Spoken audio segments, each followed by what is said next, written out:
adalah pelatihan. Itu tambahan. Bagaimana harus berkomunikasi, baik dalam bentuk tulisan ataupun lisan. Bentuk lisan, depan publik, dalam internet, itu seni. Itu teknik yang berbeda-beda. Kita harus latihan keras dalam berdakwah. Ketika kita dalam bis, kalian akan bersama dalam waktu 20 menit. Kemudian keluar. Mungkin tidak akan pernah bertemu lagi selama hidup kalian. Dia non-muslim. Bagaimana cara berdakwah pada orang yang bersama kalian? 20 menit adalah seni. Tentu saja kalian tidak akan bisa ceramah tentang konsep Tuhan pada agama mayoritas. Mereka tidak akan mendengar. Tapi teknik, bagaimana cara melakukan dakwah pada kolega yang kalian temui di kantor setiap hari, atau melakukan dakwah pada teman sekelas atau universitas setiap hari. Tekniknya berbeda. Kalian akan bersama dalam beberapa tahun. Begitu juga pada tetangga kalian. Kalian bisa bersama 20 tahun. Tekniknya juga berbeda. Bagaimana cara mulainya? Tentu saja bukan, oke John, saya hendak bicara padamu tentang Islam, tolong berikan saya waktu 20 menit. Bukan begitu caranya. Kalian harus menghasut agar mereka bertanya.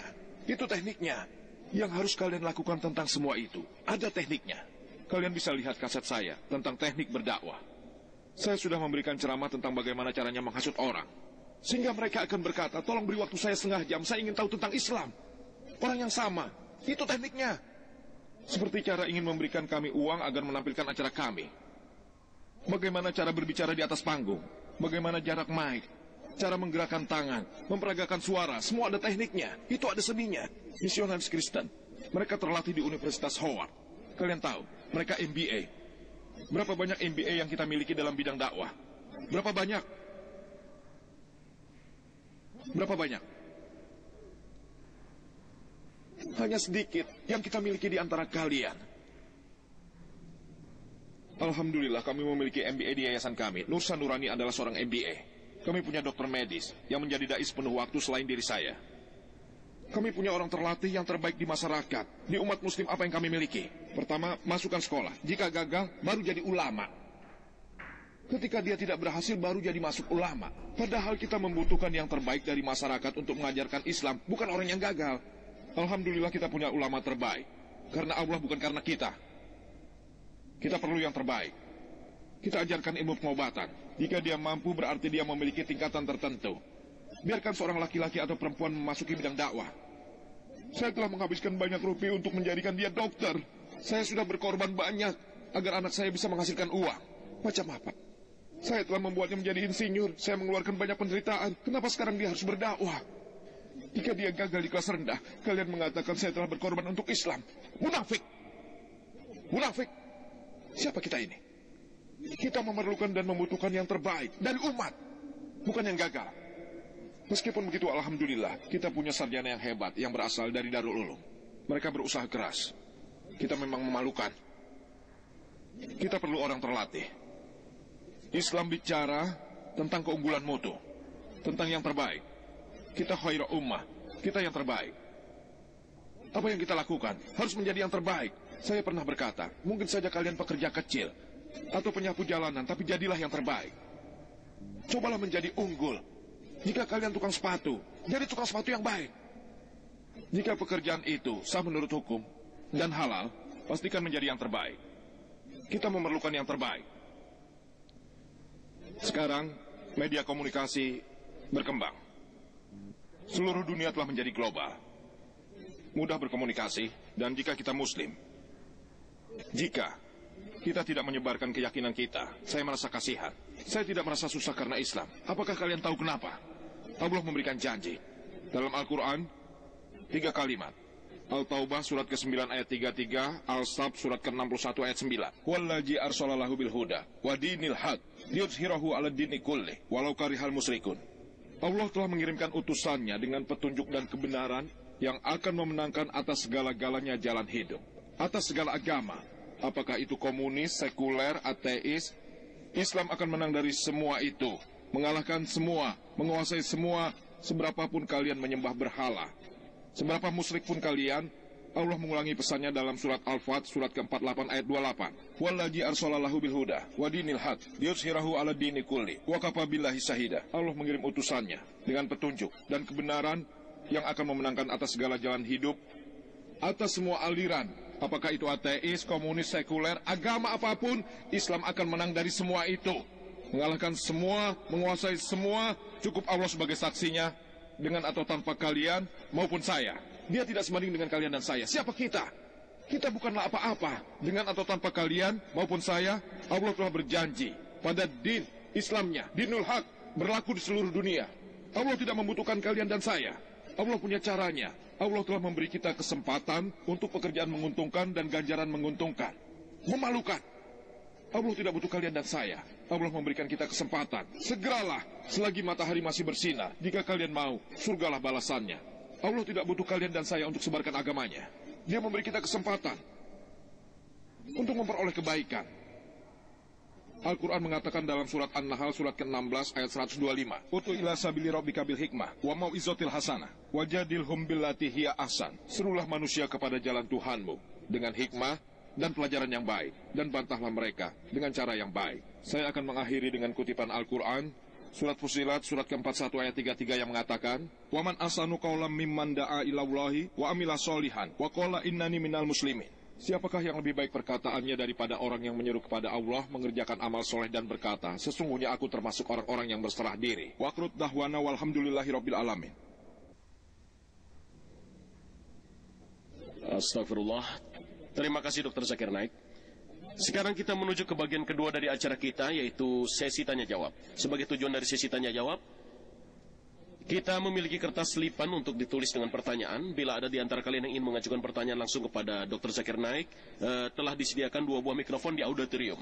Kita ada 1 di bagian perempuan, dan bila ada yang ingin mengajukan pertanyaan pada Dr. Zakir Naik, dapat mengajukan pertanyaan padanya lewat mikrofon yang ada di sebelah sana, dan kita ada 1 di sebelah sini, tepat di depan di samping panggung, dan anggota dari para hadirin laki-laki yang hendak mengajukan pertanyaan juga bisa melakukan hal tersebut. Semua yang hendak bertanya akan dipandu dan diawasi saat sesi tanya-jawab, agar kita semua dapat memperoleh hasil yang maksimal pada hari ini.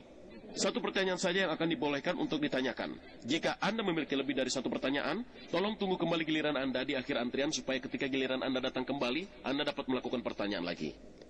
Setelah mengajukan pertanyaan, tolong jangan kembali dulu ke bangku Anda, tetaplah berdiri pada posisi Anda, sehingga Dr. Zakir Naik dapat menjawab langsung pertanyaan Anda.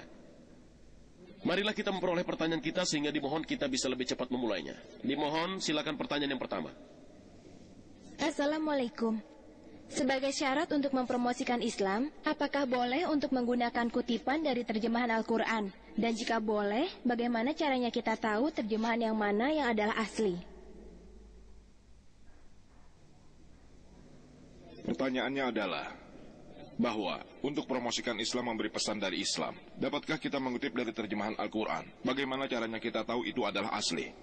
Saudariku, ada banyak terjemahan yang tersedia dari bahasa Arab, tepatnya ada ratusan, lebih 100. Apa yang harus kita lakukan? Seseorang merupakan ahli dari kedua bahasa itu, Urdu dan Arab. Kita harus tanyakan pada kedua ahli bahasa itu, yang mana terjemahan yang baik.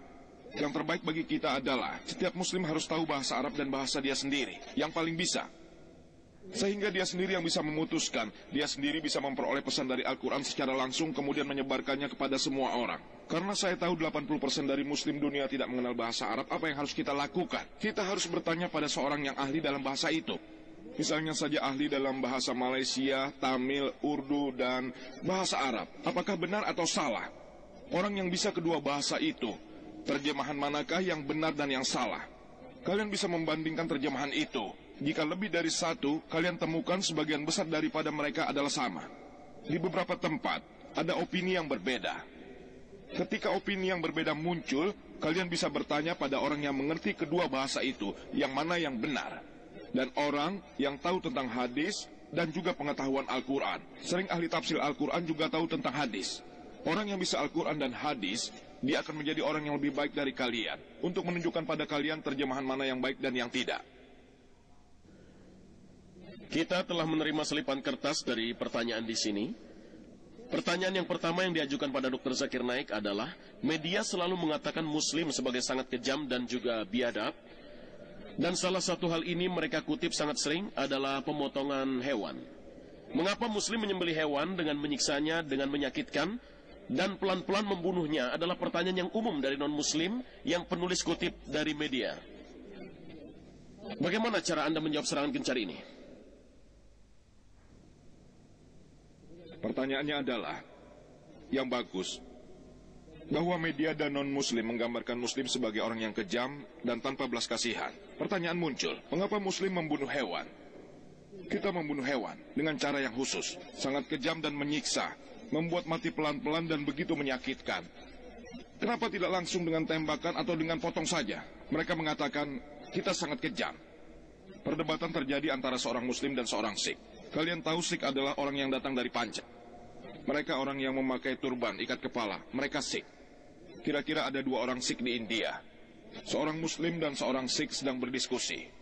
Sikh berkata, kalian muslim, orang-orang yang kejam, menyiksa hewan dengan menyakitkan. Kenapa kalian tidak membunuh hewan dengan satu serangan saja? Kalian membunuh hewan tanpa belas kasihan. Muslim kita menjawab, lihatlah, kalian Sikh, orang pengecut yang menyerang dari belakang. Kami muslim, kami menyerang justru dari depan. Ini pertarungan kepandaian. Bukan jawabannya benar, tapi adu kepintaran. Dia katakan dia pengecut menyerang dari belakang dan dia justru menyerang dari depan. Begitu katanya. Itu bukanlah jawaban mengapa muslim menyembelih. Itu adalah kalian menggunakan hikmah. Alasan mengapa kami muslim menggunakan tabiha itu kata Arab. Untuk cara Islam melakukan pengorbanan. Penyembelihan adalah tabiha.